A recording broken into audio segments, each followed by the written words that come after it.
پروردگار بہروں بر۔ اعوذ باللہ من الشیطان الرجیم، بسم اللہ الرحمن الرحیم۔ ان اللہ وملائکتہ یصلون علی النبی یا ایہا الذین آمنوا صلوا علیہ وسلموا تسلیما۔ اللہم صلی علی سیدنا و نبینا و شفیعنا و مولانا محمد وعلی آل محمد وبارک وسلم۔ محترم خواتین و حضرات، السلام علیکم۔ پیام صبح کے ساتھ ایک بار پھر حاضر، میں ہوں آپ کا میزبان انیق احمد۔ خواتین و حضرات، پیام صبح میں پیر، منگل، بدھ اور جمعرات، ان 4 دنوں میں ہم قرآن کریم کی مختلف آیات پر بات کرتے ہیں، کرواتے ہیں اپنے ملک کے ممتاز علماء سے، اور سیکھتے ہیں کہ قرآن کریم کی یہ آیات ہم سے کیا مخاطبت کر رہی ہیں، قرآن کریم کا پیغام کیا ہے، انسانیت کے نام وہ ہمارے معزز علماء ہمیں تعلیم فرماتے ہیں۔ جمعہ اور ہفتہ 2 دن ہم قرآن کریم کی آیات پر بات نہیں کرواتے، ہم آپ کی جانب سے آئے ہوئے سوالات یکجا کر کے مفتی صاحب کے سامنے رکھتے ہیں اور حاصل کرتے ہیں اپنے لیے رہنمائی قرآن و سنت کی روشنی میں۔ کچھ سوالات ہم یہاں ریکارڈ کرتے ہیں سڑکوں پر کھڑے ہو کر، اور ویڈیو کوئسچنز وہ بھی رکھتے ہیں ہم مفتی صاحب کی خدمت میں۔ خواتین و حضرات، آج کے ہمارے معزز مہمان محترم مفتی محمد زبیر صاحب۔ مفتی محمد زبیر صاحب ہمارے ملک کا ایک جانا مانا نام، مقبول اور محبوب نام، فارغ التحصیل دارالعلوم کراچی۔ روزنامہ دنیا جمعہ ایڈیشن آپ کے مسائل اور ان کا حل، اس کے بھی آپ نگراں، ممبر اسلامی نظریاتی کونسل۔ مفتی محمد زبیر صاحب کو خوش آمدید کہتے ہوئے پروگرام کا آغاز اللہ تعالیٰ کے بابرکت نام سے سورہ آل عمران اور آیت 164 164۔ اعوذ باللہ من الشیطان الرجیم، بسم اللہ الرحمن الرحیم۔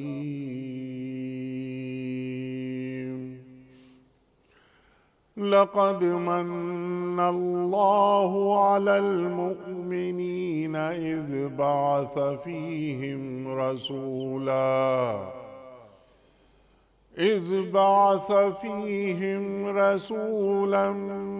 من انفسہم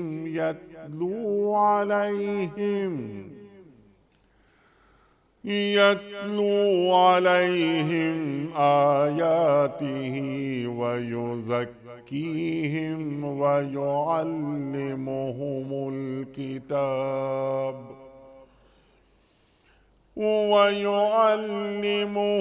الكتاب والحكمة وَإِن كَانُوا مِن قَبْلُ لَفِي ضَلَالٍ مُبِينٍ۔ صدق اللہ العظیم۔ در حقیقت اہل ایمان پر تو اللہ نے یہ بہت بڑا احسان کیا ہے کہ ان کے درمیان خود انہی میں سے ایک ایسا پیغمبر اٹھایا جو اس کی آیات انہیں سناتا ہے، ان کی زندگیوں کو سنوارتا ہے اور ان کو کتاب اور دانائی کی تعلیم دیتا ہے، حالانکہ اس سے پہلے یہی لوگ صریح گمراہیوں میں پڑے ہوئے تھے۔ صدق اللہ العظیم۔ محترم مفتی محمد زبیر صاحب کی خدمت میں آج کے پروگرام کے حوالے سے پہلا سوال محمد مصعب صاحب ہیں راولپنڈی سے۔ ذرا طویل سوال ہے کہ مفتی صاحب، کمیٹی بی سی ڈالنا جائز ہے یا نہیں؟ اس کا طریقہ یہ ہے کہ چند آدمی مل کر مثلاً 10-10 ہزار روپے جمع کرتے ہیں اور اس کے وصول کرنے کا ایک سربراہ ہوتا ہے۔ پہلی کمیٹی بی سی منتظم کے لیے متعین ہوتی ہے، باقی ارکان کے لیے قرعہ ڈالتے ہیں، جس کا نام جس نمبر پر نکلتا ہے اسے اسی مہینے میں کمیٹی والی رقم مل جاتی ہے۔ تو کیا شرعاً یہ جائز ہے؟ بسم اللہ الرحمن الرحیم، نحمدہ و نصلی علی رسول الکریم، اما بعد۔ یہ جو کمیٹی اور بی سی کی صورت انہوں نے بیان کی ہے، شرعی طور پر یہ جائز ہے جی اور کمیٹی اور بی سی کی یہ ترتیب اور یہ صورت اختیار کرنا شرعاً الاؤڈ ہے، اجازت ہے اس کی۔ یہ وہ صورت ہوتی ہے جو عام طور پر ہمارے پڑوس میں، گھر محلوں میں خواتین وغیرہ عام طور پر ڈالتی ہیں، ٹھیک، یا گھر کے کچھ افراد ڈال لیتے ہیں یا خاندان کے کچھ افراد ڈال لیتے ہیں۔ پھر یہ کہ یہ سلسلہ چلتا رہتا ہے اور بہت قدیم سے یہ ایک روایت سی چلی ہوئی آ رہی ہے۔ پڑوس گلی محلے کی کچھ خواتین، خاندان، بستی والے، علاقے والے، ان سے آگے بڑھ کر کے محکمے کے لوگ، ملازمین بھی یہ کام کرتے ہیں، مختلف یونین کے جو لوگ ہوتے ہیں وہ کرتے ہیں، کولیگس ہوتے ہیں وہ کرتے ہیں، دفتر کے جو ملازمین ہوتے ہیں آپس میں باہمی طور پر یہ کمیٹی اور بی سی ڈالا کرتے ہیں۔ یہ شرعاً جائز ہے، اور باہمی رضامندی سے کمیٹی کا جو سربراہ یعنی منتظم ہوتا ہے اس کو پہلی کمیٹی دے دینا، اگر سارے ممبران اس کے اوپر راضی ہوں تو یہ بھی جائز ہے، اس میں بھی کوئی حرج کی بات نہیں۔ صرف ایک شرط ہے، اور وہ شرط ظاہر ہے کہ فرض کے درجے میں ہے، ورنہ یہ معاملہ سودی ہو جاتا ہے، اور بعض لوگ وہ کام کرتے ہیں وہ تو بالکل حرام ہے، اس سے بچنا ضروری ہے۔ وہ یہ ہے کہ بعض اوقات آج کل کمیٹیوں کی ایک اسکیم یہ چلتی ہے کہ مختلف لوگ کمیٹیاں ڈالتے ہیں، جس کا قرعے میں نام آ جائے گا وہ کمیٹی اور بی سی کے سارے پیسے لے کر کے چلا جائے گا، اب اس کے بعد اس کو دوبارہ پیسے ڈالنے کی ضرورت نہیں ہے۔ ٹھیک ہے، یہ حرام، یہ سود ہے، حرام ہے، یہ ناجائز ہے۔ وجہ اس کی یہ کہ انیق صاحب بنیادی طور پر یہ تعاون باہمی کی ایک شکل ہے۔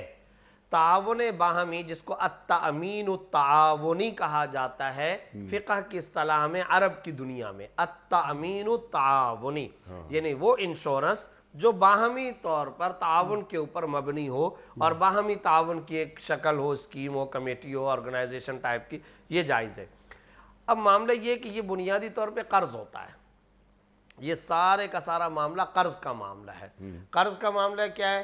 10 افراد ہیں دفتر کے، 10 خواتین ہیں محلے کی، خاندان کے 10 افراد ہیں، وہ 1,000 روپیہ سارے کے سارے ہر مہینے جمع کریں گے، اور 1,000 روپے جمع کر کے جس کا جس وقت بھی ٹائم آئے گا اس کو سارے کے سارے لوگ پیسے دے دیں گے۔ شریعت کی اصطلاح میں یہ جو سارے لوگوں کا پیسہ ایک بندے کو جا رہا ہے، یہ دراصل سارے لوگ اس کو قرضہ دے رہے ہیں، سارے لوگ اس کو قرضہ دے رہے ہیں۔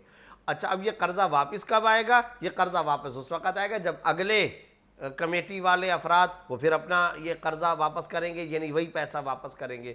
تو اس میں بنیادی اصول یہ ہے، جتنا جمع کرایا گیا یا جتنا جمع کرایا جائے گا اتنے ہی پیسے آپ کو ملیں، نہ اس سے کم نہ اس سے زیادہ۔ اگر اس سے کم یا زیادہ ہو جائیں گے تو یہ سود ہو جائے گا، اور یہ اس روایت کے اندر آ جائے گا کل قرض جر منفعتا فہو ربا، ہر وہ قرضہ جب آپ دیتے ہو جب وہ واپس آتا ہے اپنے ساتھ پروفٹ لے کر کے آئے، نفع لے کر کے آئے، تو وہ سود ہوتا ہے۔ ان علی امیر المؤمنین رضی اللہ تعالی عنہ رواہا کذا، حضرت علی رضی اللہ تعالیٰ عنہ سے مروی یہ مشہور حدیث ہے، کنز المال وغیرہ کے اندر آئی ہوئی ہے۔ تو جتنا آپ نے پیسہ دیا اتنا ہی پیسہ آپ کو ملے گا، اس سے کمی بیشی نہیں ہوگی۔ یہ جو صورت ہے کہ 10 آدمیوں نے کمیٹی کے اندر 1,000 روپے جمع کرنے کا ایگریمنٹ کیا، باہمی طور پر تعاون کی، بی سی کی ایک شکل بنی، فرض کرو تیسرے نمبر پر میرا نام قرعہ میں آ گیا اور میں نے سب کے 10 افراد ہیں، میں نے 1,00,000 روپیہ یعنی 1,000 روپیہ 10,000 روپیہ بنتا ہے، تو میں نے 10,000 روپے وصول کر لیے، وصول کر کے میں چلا گیا، اس کے بعد پھر میرے کو نہیں دینا ہے۔ تو اس کا مطلب کیا ہوا انیق صاحب؟ یہ ساری رقم تو باہمی طور پہ قرض تھی نا، تو میں نے جمع کرائے تھے 2,000 اور مل گئے میرے کو 10,000، تو 2,000 کے بدلے میں تو 2,000 آ گیا، 8,000 کس کھاتے میں آیا؟ یہ سود ہے، یہ حرام ہے۔ تو یہ ہے بنیادی اصول، جتنا پیسہ جمع کرایا اتنا ہی پیسہ آپ کو ملے گا، نہ کم نہ زیادہ۔ اور یہ ضرور میں ذکر کرنا چاہوں گا کہ ہمارے معاشرے میں یہ کمیٹی کی قسمیں بھی بہت رائج ہو رہی ہیں کہ جناب ایک مرتبہ کیا ہے، آپ کا قرعہ میں نام آ گیا، بس پھر آپ کی جان چھوٹ گئی، اب آپ کو پیسے نہیں دینے ہیں۔ اور چونکہ قرعہ میں نام آیا، دوسرے لوگ اعتراض نہیں کرتے اور وہ یہ کہتے ہیں کہ بھائی اس کی قسمت تھی، اس نے اپنے پیسے وصول کر لیے۔ اب قرعہ کے اندر یہ بھی ہو سکتا ہے شروع میں آپ کا نام آ جائے، یہ بھی ہو سکتا ہے 10ویں نمبر پر آپ کا نام آئے، تو وہ آپ کی قسمت ہے۔ اور اس چیز کو یہ کہا جاتا ہے بنیاد بنا کر قسمت اور لک، اس کو بنیاد بنا کر لاٹری گویا کہ نکل آئی، اس کو بنیاد بنا کر یہ کہا جاتا ہے بس ایک مرتبہ آپ کا نام نکلا اس کے بعد آپ کو پیسے جمع کرانے کی ضرورت نہیں ہے. یہ سود ہے، یہ حرام ہے، یہ ناجائز ہے، شرعی طور پر اس کی کوئی گنجائش نہیں. جو سوال انہوں نے پوچھا ہے جتنے پیسے جمع کرانے ہیں اتنے ہی پیسے آپ کو ملے. یہ جو کمیٹی کی ہمارے آباء و اجداد سے مروجہ شکل چلی ہوئی آ رہی ہے یہ جائز ہے، اس میں کوئی حرج نہیں ہے. ٹھیک ہے. ایک اور شکل بھی جو مارکیٹ میں رائج ہے کمیٹی کی، وہ بھی کچھ اسی قسم کی ہے جو آپ نے بات فرمائی کہ ایک دفعہ نام نکل گیا باقی پیسے نہیں دینے وغیرہ وغیرہ. اس سے قریب تر ہے. کاروباری لوگ، پیسوں کی ضرورت ہوتی ہے، امپورٹ کرنا ہے، کوئی ایک بلک میں کوئی چیز اٹھانی ہے، انہیں پیسوں کی ضرورت ہوتی ہے. 15 افراد ہیں. اچھا یہ میں نے خود دیکھا ہے اپنی آنکھوں سے. میں جا کر ان میں بیٹھا ہوں اور میں نے کہا یہ تم کیا کرتے ہو؟ 15 آدمی ہیں، 2 لاکھ روپے کی وہ کمیٹی ہے، یعنی 2 لاکھ روپے تو 30 لاکھ ہو گئے. قرآن دازی ہو رہی ہے، میرا نام نکل گیا، اب وہ 30 لاکھ مجھے ملیں گے. 15 افراد نے کہا. لیکن ایک صاحب کہنے لگے کہ آپ یہ 30 لاکھ کمیٹی آپ کی نکلی ہے نا تو یہ آپ مجھے دے دیجئے اور اس میں آپ سے 2 لاکھ کم لیتا ہوں. جب میرے یعنی میں 28 لاکھ میں مجھے دے دیجئے، میرا جو نمبر آئے گا نکلے گا تو میں 30 لاکھ پورے آپ کو دے دوں گا. اس وقت مجھے 28 لاکھ چاہیے. اور لوگ آرام سے دھڑلے سے یہ کام کرتے ہیں. تو بیٹھے بٹھائے مجھے 2 لاکھ کا فائدہ ہو گیا. یہ 2 لاکھ میرے لیے جائز ہیں یا حرام؟ دونوں کے لیے حرام ہے، دونوں کے لیے سودی معاملہ ہے. اللہ اکبر. اور حرام نہیں ہے بلکہ کھلا ہوا سود ہے. اس کی وجہ یہ کہ آپ کی کمیٹی نکلی ہے، میں بھی کمیٹی کا ایک فرد ہوں، 15 افراد میں سے میں بھی ایک ہوں. اب آپ کی نکلی 30 لاکھ روپے کی. ٹھیک. مجھے چونکہ نقد پیسے چاہیے، جی نقطہ یہ ہوتا ہے اس میں، مجھے چونکہ نقد پیسے چاہیے تو میں 30 لاکھ روپے آپ سے وصول کر لیتا ہوں. اور کیا ہوگا 28 لاکھ روپے کے اندر. یعنی کہ بات یہ کہ بعد میں مجھے 28 لاکھ آپ کو دے رہا ہوں. جی 28 لاکھ دے، لیکن میں نے کتنے دینے؟ 30 لاکھ. جزاک اللہ. اب ہوا کیا، 28 لاکھ تو 28 لاکھ کے بدلے میں آ گئے.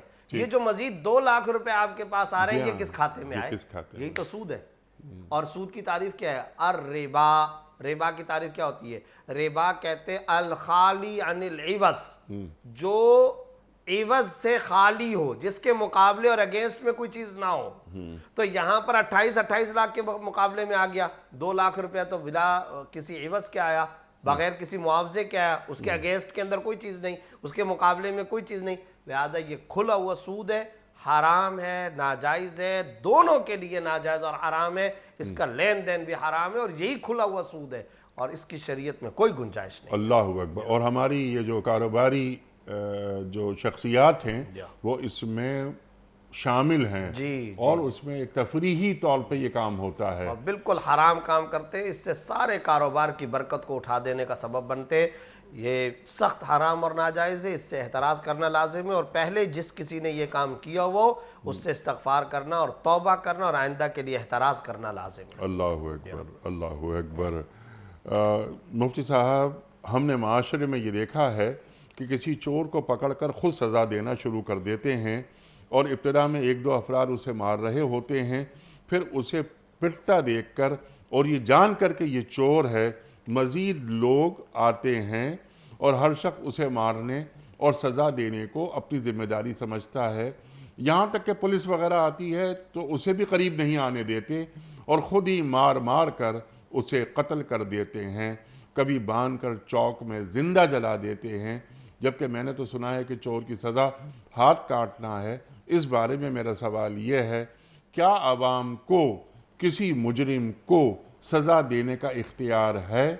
اگر ہے تو صرف چند افراد سزا دیں یا پورا مجمع؟ یہ بھی ایک عجیب بات ہے کہ چند افراد سزا دیں یا پورا مجمع.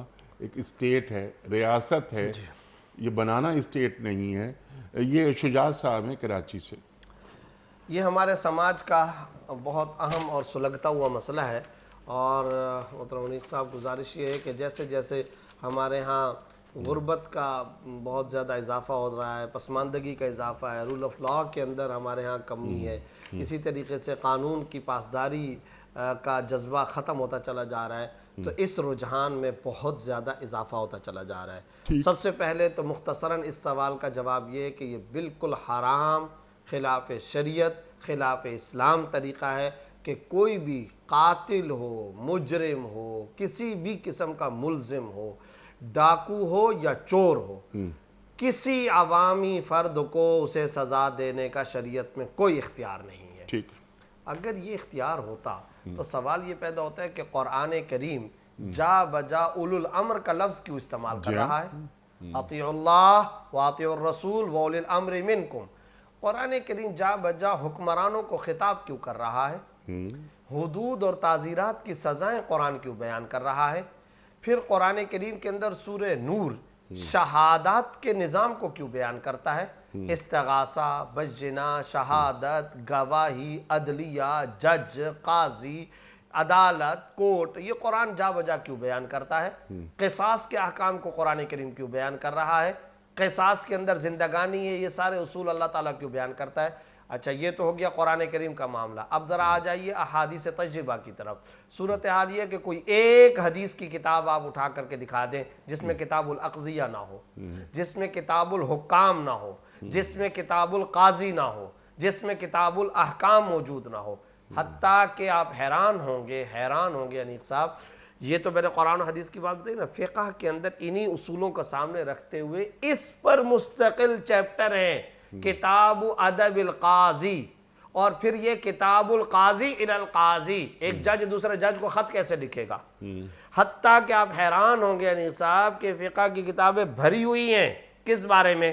قاضی بیٹھے گا کیسے، ملزموں کی طرف دیکھے گا کیسے، اور میں آپ کو عبارتیں سناتا ہوں، لا یصار الیہ، آنکھوں کا کنارے کا اشارہ نہیں کرے گا، ولا یشیر الیہ، قاضی اور جج کسی کی طرف اشارہ نہیں کرے گا، قاضی مسکرائے گا نہیں، قاضی ہدیہ قبول نہیں کرے گا، قاضی تحفہ نہیں لے گا، قاضی دعوت میں نہیں جائے گا۔ اچھا، اگر کسی نے دعوت دی ہے تو اب یہ ایک مستقل چیپٹر ہے، اس کی دعوت کے اندر شرکت کھانے کے لیے جا سکتا ہے یا نہیں؟ اب اس کے بارے میں فقہا اصول بیان کر رہے ہیں جو حدیث کی روح سے، وہ یہ کہ اگر یہ بندہ پہلے سے اس قاضی اور جج کو دعوت دیتا رہتا تھا جب تک یہ جج کی سیٹ پر نہیں آیا تھا، تو اس آدمی کی دعوت کے اندر یہ شرکت کر سکتا ہے۔ لیکن اگر اس بندے نے پہلے کبھی دعوت نہیں کی تھی، آج جج بننے کے بعد یہ دعوت کر رہا ہے قاضی کے لیے، اس کی دعوت میں شرکت کرنا ناجائز ہے۔ جنازے میں جائے گا کہ نہیں جائے گا، اس کے اوپر پورا کا پورا ایک چیپٹر ہے۔ ولیمے کی دعوت میں جائے گا کہ نہیں جائے گا، اس کے اوپر چیپٹر ہے۔ تو یہ سب کچھ کیا ہے؟ اس سے پتہ چلتا ہے اسلام انارکی کا دین نہیں ہے، منظم دستور حیات ہے، ایک ضابطہ زندگی ہے جس کے قوانین ہیں، جس کے ضوابط ہیں۔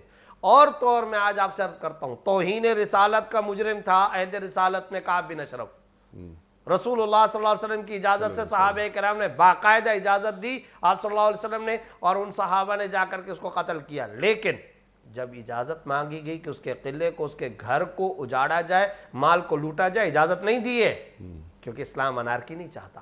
یہ کیا ہو گیا؟ کوئی بھی آدمی جائے اور قلعے کو، اس کے مال کو اور اس کے پیسے کو، اس کی چیزوں کو اجاڑے؟ نہیں، ہاں اس کی ایک سزا ہے، جو شریعت میں ایک سزا ہے، وہ سزا اس کو ضرور نافذ کی جائے گی، لاگو کی جائے گی۔ لیکن یہ نہیں ہو سکتا کچھ بلوے کی شکل میں لوگ آئیں اور اکھاڑیں اجاڑیں، ایسا نہیں ہو سکتا۔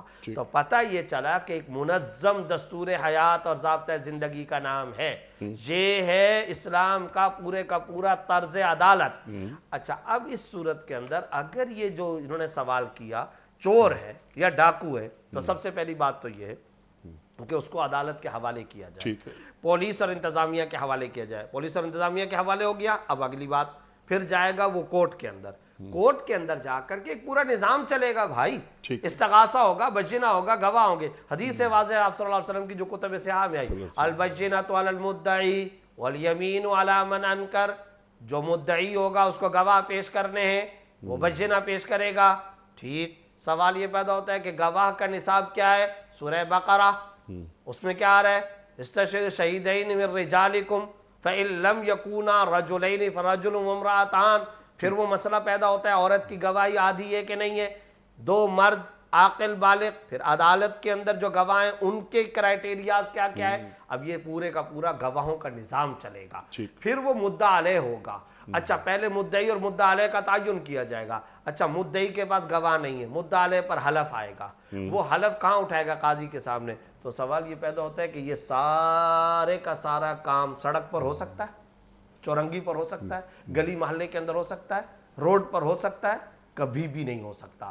اشتعالی ہجوم اور بلوہ جب یہ کام کرے گا, کبیرہ گناہ کا ارتکاب کر رہا ہوگا, حرام کا ارتکاب کر رہا ہوگا, سورہ نور کی خلاف ورزی کر رہا ہوگا, سورہ بقرہ کی خلاف ورزی کر رہا ہوگا, احادیث کی خلاف ورزی کر رہا ہوگا, اسلام کے خلاف کر رہا ہوگا.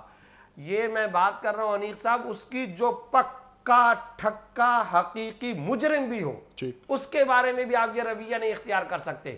اور ابھی تو صورتحال یہ ہے کہ اس کے بارے میں پتہ ہی نہیں ہے کون تھا کیا نہیں تھا, اور اشتعالی ہجوم کے اندر تو اس ساری چیزوں کو کوئی دیکھتا بھی نہیں ہے. اگلی گزارش یہ ہے, سوال کے اندر سائل نے کہا کہ ہم نے تو سنا ہے کہ چور کی سزا ہاتھ کاٹنا ہے. بالکل صحیح سنا. اب جب اس کو قتل کیا جا رہا ہے تو یہ کیسے قتل کیا جا رہا ہے؟ اس کو قتل کرنے کی سزا تو حکومت بھی نہیں دے سکتی ہے, کیونکہ چور کی سزا تو ہاتھ کاٹنا ہے. اور یہاں پر بلوے نے کیا کام کیا, ایک مشتعل ہجوم نے کیا کام کیا, اس کو قتل ہی کر دیا. تو حرام کام کیا ہے, اس مشتعل ہجوم کو اب قصاص میں قتل کیا جائے گا. اور اس سلسلے میں یہ بات ذہن میں رکھنی چاہیے, البنایہ شرع الہدایہ کی یہ عبارت تمام فقہا کے متفق علیہ, اذا قتل جماعت واحدا عمدا اقتص من جمیعی, جب ایک جماعت کسی ایک بندے کو قتل کرے گی, عمدن قتل کرے گی, اس پوری جماعت کو قصاص میں قتل کیا جائے گا. اللہ اکبر. اور حضرت عمر کا وہ مشہور جملہ کہ اگر کوئی پوری کی پوری بستی والے کسی ایک بندے کو عمدن قتل کرتے ہیں بے گناہ, پوری بستی والے مل کر, تو مجھے کوئی پرواہ نہیں, میں پوری بستی والوں کو تختہ دار پہ لٹکاؤں گا. کنویں کے اندر اگر کوئی ڈالنے کے اندر پوری جماعت شریک, اور ایک روایت میں 50 کا لفظ ہے, ایک میں 90 کا لفظ ہے, اور میں نے آپ کو حضرت عمر رضی اللہ تعالیٰ عنہ کا یہ واقعہ بتا دیا, جملہ بتا دیا, وہ پوری جماعت کو کہتے ہیں, پوری بستی والوں کو. ٹاؤن والے اگر کسی کو عمدن قتل کریں گے, مجھے ارتھ پہ خدا کی زمین پر اللہ کے نظام کو نافذ کرنا ہے, میں پوری کی پوری جماعت کو قتل کروں گا, اور مجھے کوئی پرواہ نہیں ہے. اور یہی قرآن و حدیث ہے. عمدن اگر کوئی شخص کے کسی کے قتل کے اندر کوئی پوری جماعت شریک ہے, ان سب کو مارا جائے گا. تو یہ حرام تصور ہے, ناجائز تصور ہے اس طریقے سے. اگلی بات میں عرض کرتا ہوں کہ یہ سوال یعنی اسی جیسا سوال سانحہ سیالکوٹ کے حوالے سے پچھلے دنوں اسلامی نظریاتی کونسل کے اندر بھی آیا, اور اس کے اندر بھی یہ بات آئی ہے کہ اس سانحے کی شرعی حیثیت کیا ہے. اجتماعی طور پر سب نے کنسنسس کے ساتھ اس کو نہ صرف یہ کہ ریجیکٹ کیا ہے, بلکہ سیالکوٹ کے ڈی پی او صاحب کو بلایا, کونسل نے آفیشل طور پر یہ سفارش حکومت کو کی ہے, جتنے لوگ بھی اس ذمی سری لنکن مینیجر کے قتل میں شریک تھے, ان سب کو عمدن جو شریک تھے, جس پر جرم ثابت ہو سزا دی جائے, تختہ دار پہ لٹکایا جائے, ذرہ برابر رعایت نہیں ہونی چاہیے, ان کو قتل کیا جائے اور پھانسی کی سزا دی جائے. اس لیے ہمیں یہ بات ذہن میں, اور ہماری عدالت نے کام کیا, سزائیں دیں, اللہ کا شکر الحمدللہ. وہاں کی انتظامیہ نے بھی اس سلسلے میں قابل تحسین کام کیا. لیکن ساتھ ساتھ ہم یہ بھی کہتے ہیں کہ سب کے بارے میں یہ ہونا چاہیے, کوئی ایک شخص بھی ہو, کوئی بھی ہو, پورے پاکستان میں کوئی بھی شخص ہو, رول آف لا ہونا چاہیے. ایک اور بات بھی میں عرض کرتا ہوں, انہوں نے سوال کے اندر کہا زندہ جلا دیتے ہیں, انا للہ و انا الیہ راجعون. فرض کرو کوئی قاتل بھی ہو, پکا ٹھکا پتہ ہے کہ یہ قاتل ہے, ایک کا قاتل نہیں ہے, 1000 آدمیوں کا قاتل ہے, جلانے کی سزا تو نہیں دی جا سکتی, ٹکڑے ٹکڑے کرنے کی سزا تو نہیں دی جا سکتی ہے, مسئلہ ہے. حدیث میں واضح طور پر آپ صلی اللہ علیہ وسلم نے فرمایا لا يعذب بالنار الا رب النار, آگ سے عذاب نہیں دے گا مگر آگ کا مالک. یہ اللہ کو سزاوار ہے, یہ اللہ تعالیٰ کا معاملہ ہے, یہ اللہ تعالیٰ کام کر سکتا ہے. بندوں کو یہ اجازت نہیں ہے, نہ آپ پانی میں ڈبو کے کسی کو قتل کر سکتے ہیں, نہ آپ آگ میں جلا کر کسی کو قتل کر سکتے ہیں, نہ مسلح کر کے کسی کو قتل کر سکتے ہیں, نہ کسی کے ٹکڑے ٹکڑے کر سکتے ہیں. آپ اس کو سزا دیں گے ایک منظم طریقے سے, ہاں لا قبض الا بالسیف, جیسے کہ تلوار سے اس کو قتل کیا جائے گا. لیکن کون قتل کرے گا؟ حکومت, ریاست, عدالت, جج, اور بائی دا کورٹ اس کو سزا ہوگی. پھر انہوں نے سوال کے اندر کہا چند افراد سزا دیں یا پورا مجمع. او بھائی کسی کو نہیں ہے یہ اختیار, کوئی شخص یہ سزا نہیں دے سکتا, کورٹ یہ سزا دے گی. یہاں انیق صاحب میں آپ کی اجازت سے ایک اشکال جو عوامی سطح پر ہوتا ہے اس کو بھی میں ضرور دور کرنا چاہتا ہوں. وہ کیا ہے, لوگوں کے دماغوں کے اندر یہ بات ہوتی ہے عدالت تو سزا دیتی ہی نہیں ہے, پولیس تو سستی کرتی ہے, پولیس تو رشوت لے لیتی ہے, پولیس تو یہ کام کر لیتی ہے, ہم تو دیکھتے ہیں مجرم پھر کچھ دنوں کے بعد واپس آ جاتا ہے. اب یہاں دو باتیں ہیں, یہ بات درست ہے یہ بات درست ہے. چنانچہ ہم نے اپنی سفارشات کے اندر بھی یہ لکھا کہ یہ لوگ جو یہ کام کرتے ہیں نا، یہ مایوسی کے گہرے سمندروں میں مبتلا ہوتے ہیں. ریئیکشن ہے، یہ ریئیکشن ہے. ہوتا یہی ہے کہ ایک موبائل چور ہے، اسٹریٹ کرائمر، وہ ہر وقت یہی کرائم کرتا رہتا ہے. اس نے گلی کے محلے کے دکانداروں کی جان کو تباہ کیا ہوا ہے. آئے دن وہ آ کر کے موبائل لوٹتا ہے، دکانیں لوٹتا ہے، پیسے لوٹتا ہے، راہگیروں کو تنگ کیا ہوا ہے، خواتین کو تنگ کیا ہے، بوڑھے بچوں کو تنگ کیا ہوا ہے. لوگوں کے اندر اس پورے علاقے میں ایک دہشت کی فضا ہے، اور لوگ بیچارے مغرب کے بعد نکلتے نہیں ہیں. اور پوری بستی اور ماحول کے اندر یہ ہے، پورے پاکستان کے مختلف علاقوں کے اندر یہ صورتحال. اب کیا ہے، کسی وقت اگر ہمت کر کے اہل محلہ اس مجرم کو عین وارداتی ٹائم پر پکڑ کر پولیس کے حوالے بھی کر دے تو ہوتا کیا ہے، یہ منظر بھی دیکھنے میں آتا ہے. 10 دن بعد پھر وہ گلیوں میں نظر آ رہا ہے، 4 دن بعد پھر وہ نظر آ رہا ہے. عوام الناس کی طرف سے یہ آتے ہیں سوالات ہم پر، اور وہ ہم سے بار بار یہ کہتے ہیں، پھر ہم کیا کریں؟ تو اسی لیے ہم یہ کہتے ہیں کہ بار بار ہم یہ بات کہتے ہیں، عدلیہ کو فوری انصاف کرنا چاہیے، عدلیہ کو فوری سزا دینی چاہیے. آپ کو پتہ ہے ججمنٹ کے اندر اور انصاف کے اندر ڈیلے کرنا یہ انصاف سے انکار کے مترادف ہوتا ہے. لمبی تاریخیں، لمبا زمانہ، یہ انتہائی غلط ہے. عدلیہ کو اپنا طریقہ کار درست کرنا چاہیے، انتظامیہ کو درست کرنا چاہیے، رشوت کا بازار ختم ہونا چاہیے، انتظامیہ اور پولیس صحیح طور پر اور کورٹ صحیح کام کرے. لیکن اس کے باوجود بھی یہ بات سن لیں، اگر فرض کرو عدالت صحیح کام نہ کرے، انتظامیہ اور پولیس صحیح کام نہ کرے، تب بھی عوام کے لیے یہ کام کرنا جائز نہیں ہے.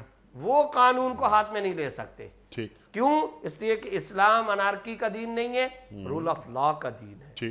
اسلام چاہتا ہے کہ ریٹ آف دی گورنمنٹ نافذ ہو، اور ریٹ آف دی گورنمنٹ اسی وقت نافذ ہوگی، رول آف لا اسی وقت ہوگا جس کو سزا دی جائے، بائی دا کورٹ سزا دی جائے. اگر کوئی انتظامیہ یا عدالت اس کے اندر سستی کرتی ہے، وہ جانے، اس کا خدا جانے، وہ مجرم ہے، اور یقیناً وہ مجرم ہوں گے اگر وہ اس طریقے سے سزائیں نہیں دیتے. اور ہم تو یہی قائل ہیں اس بات کے کہ معاشرے کے اندر، سوسائٹی اور سماج کے اندر جرائم کے بڑھوتری کی وجہ یہی ہوتی ہے کہ ہمارے ہاں انتظامی سطح پر سزائیں نہیں دی جاتی. ہم تو اس کے علمبردار ہیں، ہم قائل ہیں اسی بات کے فوری سزا ہو. لیکن ہم اس کے باوجود جو یہاں سوال آیا ہوا ہے، عوام کسی صورت میں قانون کو ہاتھ میں نہیں لے سکتی. یہ خلاف قانون ہے، خلاف آئین ہے، اور خلاف قانون اور خلاف آئین بعد میں ہے. یہ خلاف قرآن و سنت پہلے، خلاف اسلام پہلے، خلاف اسلام ہے، خلاف شریعت ہے.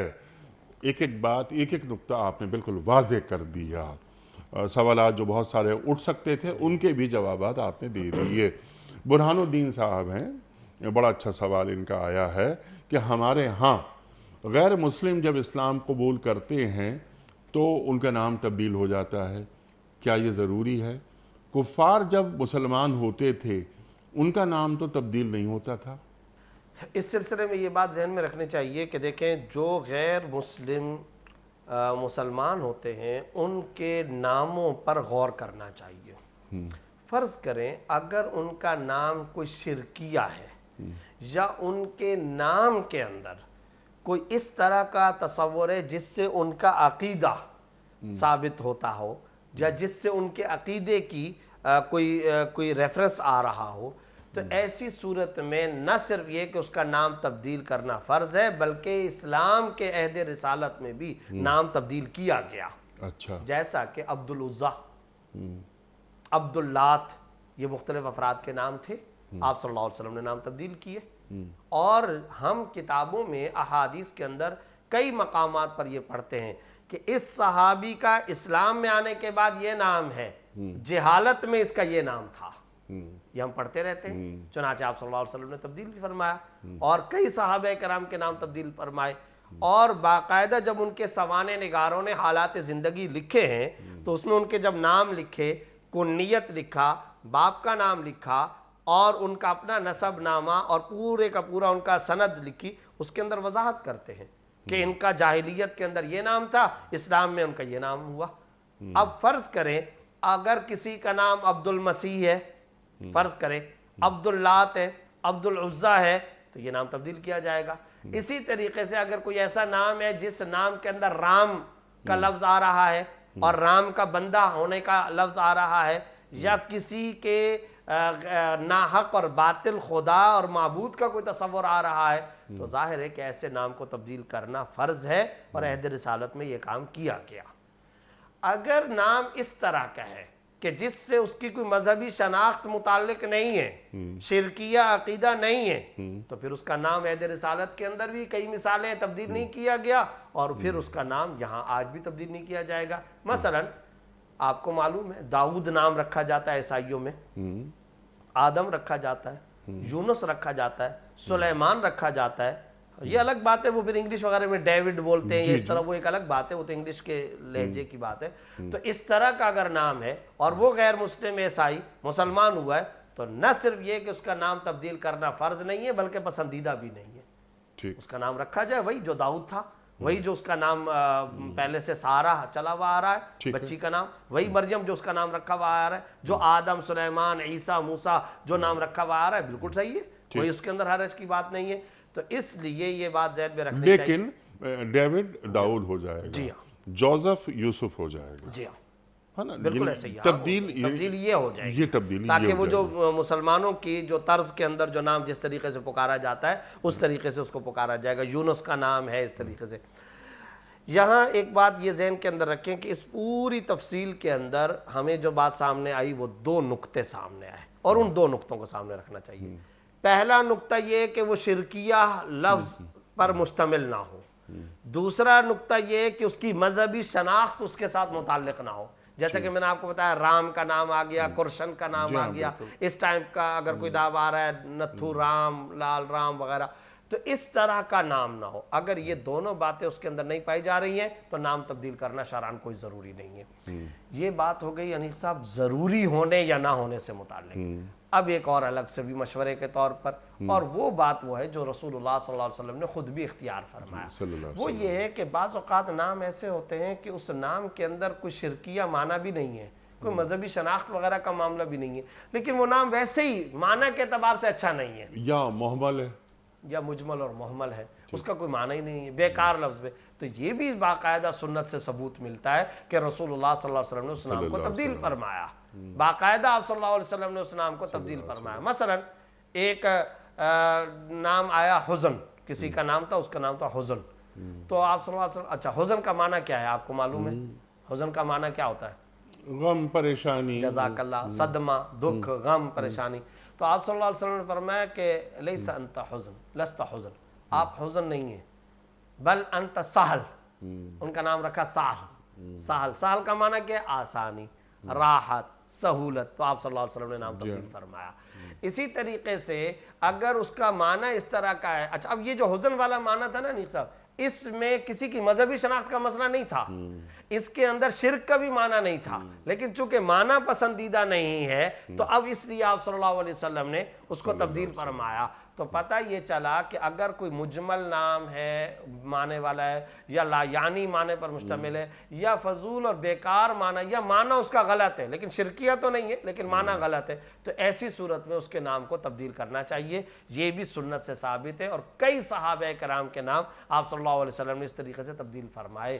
چنانچہ عہد رسالت سے آج تک بزرگان دین کا بھی یہی طریقہ ہے، اولیاء کرام کا بھی یہ طریقہ ہے۔ وہ بہت سارے علماء ہم نے دیکھے کہ وہ کسی کا جب نام آتا ہے اور اس کا معنی اگر غلط ہوتا ہے تو اس کے نام کو تبدیل کر دیتے ہیں، بھائی آج کے بعد تمہارا یہ نام نہیں ہوگا بلکہ یہ نام ہوگا۔ جیسے کہ اب میں آپ کو بتاؤں کہ عبد النبی، یہ ہمارے ہاں پختون حضرات میں بہت سارا یہ نام رکھا جاتا ہے، تو اس میں فتوے کے اندر لکھا جاتا ہے کہ بھائی اس نام کو تبدیل کرو، کیونکہ کسی بندے کا کوئی بندہ نہیں ہوتا، رسول کا بندہ نہیں ہوتا، عبداللہ ہوتا ہے، عبد الرحمن ہوتا ہے، عبد الخالق ہوتا ہے، عبد القادر ہوتا ہے۔ اسی طرح کوئی رکھ لے عبد الرسول، تو ظاہر ہے کہ یہ نہیں ہے۔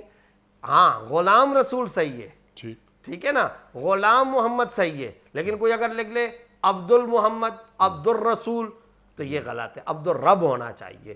تو اس لیے اس طرح کا اگر کوئی معنی ہے تو اس کو بھی تبدیل کیا جا سکتا ہے، چنانچہ یہ اولیاء کرام کرتے رہے ہیں، اور اس میں کوئی حرج کی بات نہیں بلکہ یہ سنت سے ثابت ہے۔ کلیئر۔ نذیر خان صاحب کا سوال ہے، اس کے بعد ہم چلیں گے ویڈیو کویسچنز پر، کہ میں اپنی عمارت بینک کو کرائے پر دینا چاہتا ہوں، کچھ لوگوں نے کہا، انہیں ڈرایا کہ کیا کر رہے ہو، یہ بینک کو دے رہے ہو اپنی بلڈنگ یہ کرائے پر، یہ نہ دو، تو کیا میں اپنی عمارت کسی بینک کو کرائے پہ دے سکتا ہوں؟ لیکن جی بینک کے حوالے سے دو باتیں، اگر تو وہ بینک اسلامی بینک ہو، اسلامی بینک سے متعلق یہ ہے کہ غیر سودی بینکنگ کرنے والا اگر کوئی بینک ہے، بہت سارے اس طرح کے بینک ہیں جن کا میجورٹی کام بلکہ زیادہ تر کام ان کا اسلامی بینکاری کا یا غیر سودی بینکنگ کا ہوتا ہے، اس کو کرائے پر دینا تو جائز ہے۔ ٹھیک، لیکن اگر سودی کام کرنے والا کوئی بینک ہے جیسا کہ کنونشنل بینک آج کل ہمارے ہاں، تو ان کو کرائے پر دینا درست نہیں ہے، اس سے احتراز کرنا چاہیے۔ وجہ اس کی یہ ہے کہ اس عمارت کے اندر اگر سودی لین دین کا کام ہوتا ہے اور آپ کے علم میں بھی ہو، ایک تو ہے کہ آپ کے علم میں نہیں ہے، لیکن آپ کے علم میں ہے کہ ایک تو سودی لین دین کا کام ہے پلس وہ کام بھی میجورٹی پر ہے، تو پھر ایسی صورت میں اس کو کرائے پر دینے سے احتراز کیا جائے۔ ٹھیک ہے۔ اگر کوئی کنونشنل بینک ہے لیکن اس کی ایک اسلامی بینکاری بھی ہے، لیکن وہ میجورٹی نہیں ہے نا، وہ ایک ونڈو ہے، وہ اس کا ایک شعبہ ہے، ٹھیک، یکے از شعبہ ہے، ایک شعبہ یکے جی ہاں، اس کا ایک شعبوں میں سے ایک شعبہ ہے، تو وہ میجورٹی نہیں ہے۔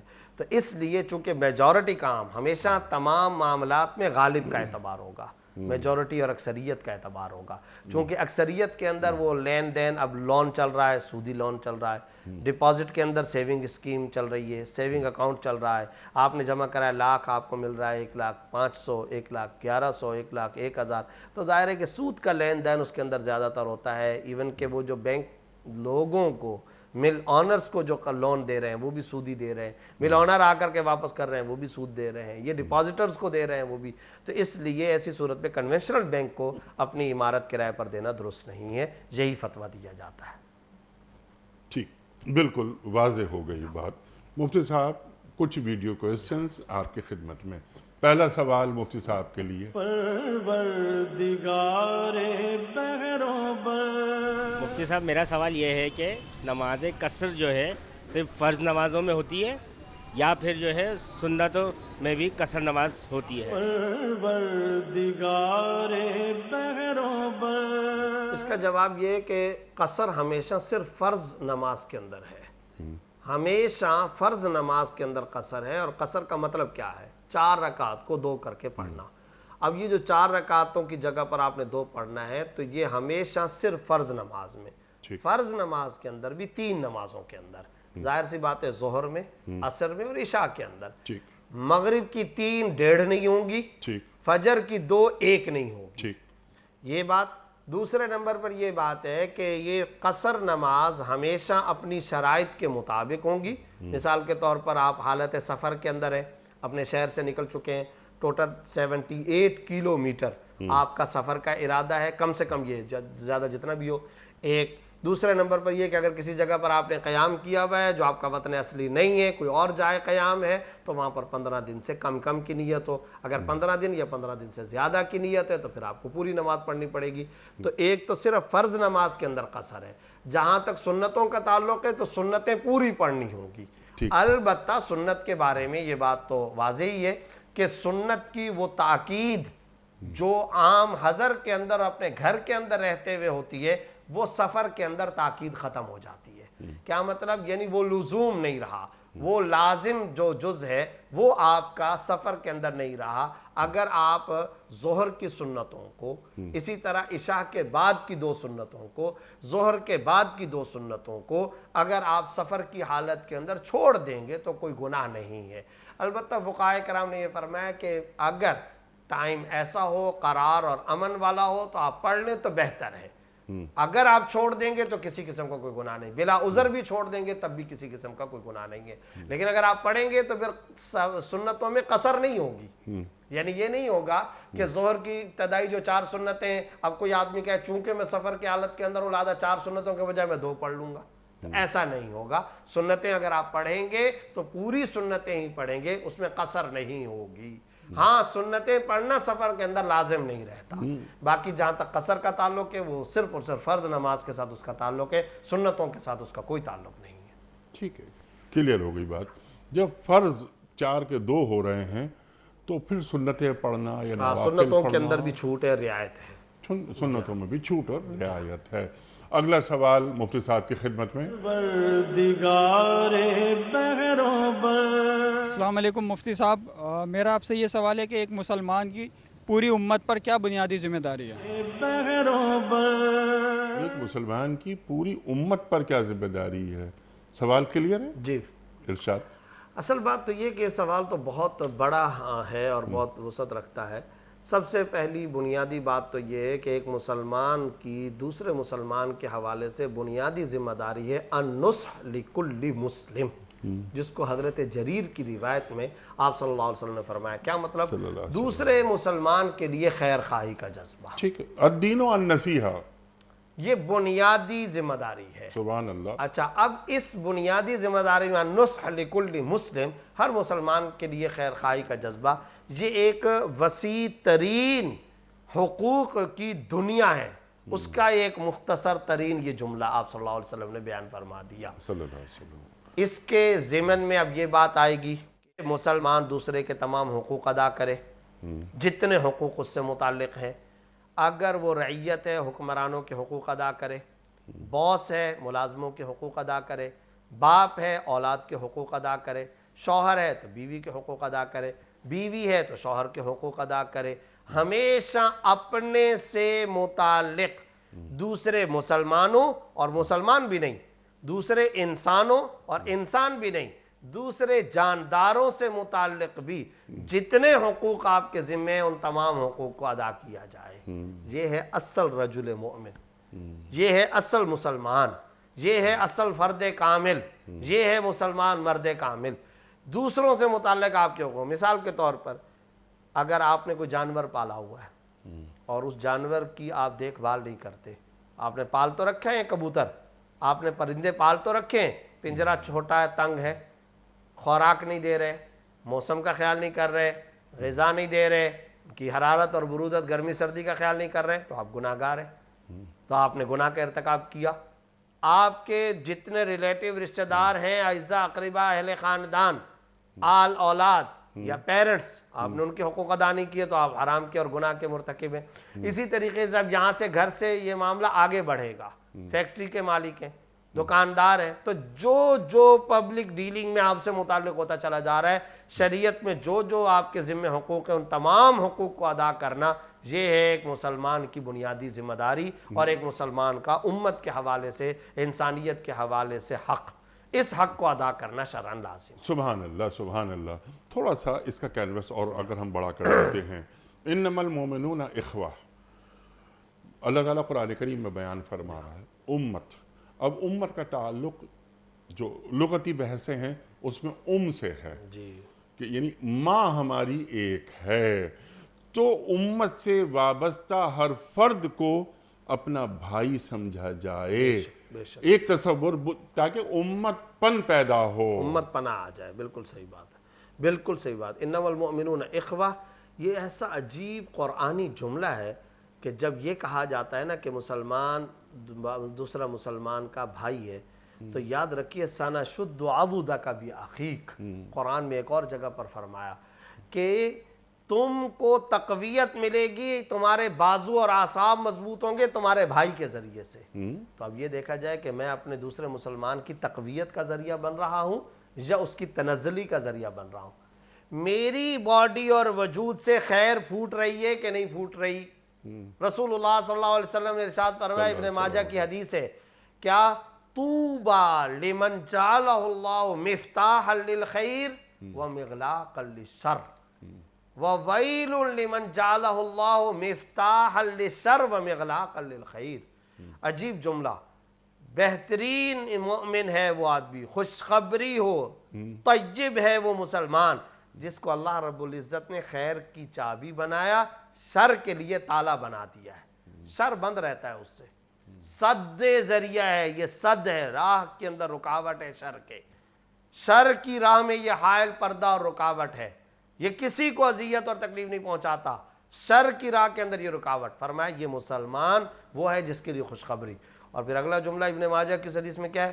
ہلاکت ہو اس مسلمان کے لیے جس کو خدا نے شر کے لیے تو چابی بنا دیا اللہ اکبر، اور خیر کے لیے ہمیشہ ہمیشہ وہ تالا بنا ہوا ہے جس کو حدیث کے اندر آتا ہے ما رأیت خیرا منک قط، بھائی میں نے تم سے کبھی خیر نہیں پائی، ہمیشہ تم سے بیڈ نیوز ہی آتی رہی، ہمیشہ تم سے برائی ہی مجھے ملتی رہی، ہمیشہ تم سے دکھ ہی ملتے رہے۔ اللہ اکبر۔ زبان کھولتے ہو تو ہمیشہ زبان کھولنے کے نتیجے میں دوسروں کو اذیت والے جملے، ہاتھ استعمال ہوتے ہیں تو دوسروں کو اذیت کے لیے، پیر چلتے ہیں تو ہمیشہ شر کے راستے اللہ پر، اکبر۔ تو فرمایا اس آدمی کے لیے ہلاکت ہو، اس آدمی کے لیے ہلاکت ہو۔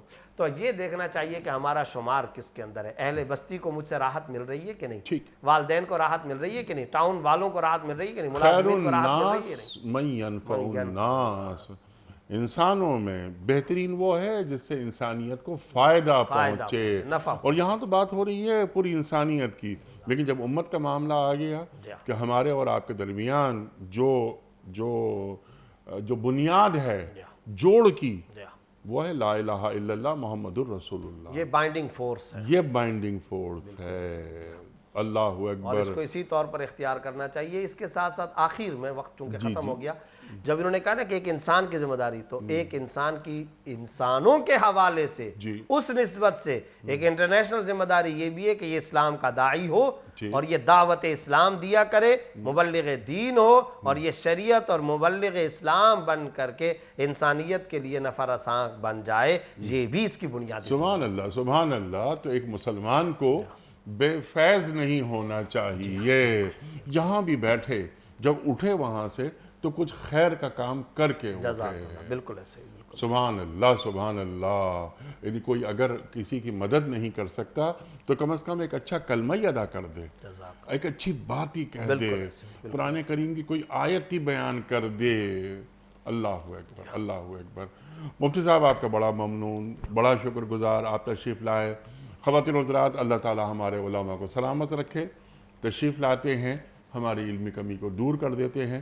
یہ جمعہ اور ہفتہ 2 دن اسی کام کے لیے ہوتے ہیں، سوالات آتے ہیں آپ کی جانب سے، ہم یکجا کرتے ہیں اور مفتی صاحب کی خدمت میں پیش کرتے ہیں، حاصل کرتے ہیں اپنے لیے قرآن و سنت سے روشنی، رہنمائی۔ وقت مکمل ہوا ہمارے آج کے پروگرام کا۔ آپ اور ہم جانتے ہیں کہ پیام صبح کا اختتام ہوتا ہے روزانہ ایک قول پر، اور وہ قول ہوتا ہے صاحب نہج البلاغہ امیر المومنین حضرت علی مرتضیٰ کرم اللہ وجہہ کا۔ آپ فرماتے ہیں کہ زیادہ خاموشی روب اور ہیبت کا باعث ہوتی ہے، زیادہ خاموشی روب اور ہیبت کا باعث ہوتی ہے۔ سبحان اللہ، سبحان اللہ۔ اپنے میزبان انیق احمد کو کل تک کے لیے اجازت دیجیے۔ خدا حافظ۔ پروردگار بہروں بر